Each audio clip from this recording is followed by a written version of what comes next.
cerita dulu, pernah saya baca dalam sebuah kitab bahwa setan itu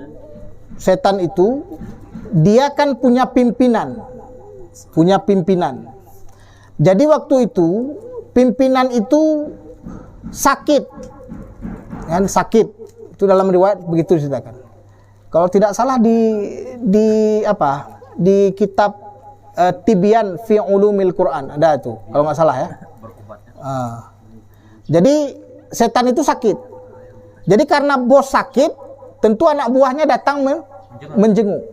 Kan? Jadi yang bawah-bawah itu artinya yang pangkatnya di bawah menjenguk. Ketika dijenguk ditanya sakit apa? Itu mungkin masih umum ya, ditanya sakit apa. Dijawab, saya sebenarnya bukan sakit penyakit, tapi saya sakit hati. Sehingga saya terbaring nggak tahu berbuat apa-apa. Ditanya, kenapa sampai seperti itu? Karena baru dijelaskan oleh setan, anzalallahu alal bashari suratal karimah. Jadi Allah Subhanahu wa taala menurunkan surat yang mulia. Kan? Surat yang mulia.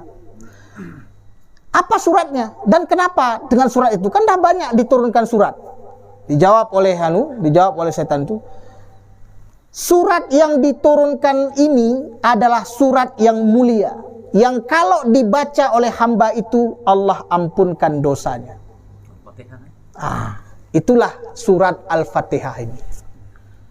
Maka disuruh banyak-banyak membaca surat Al-Fatihah.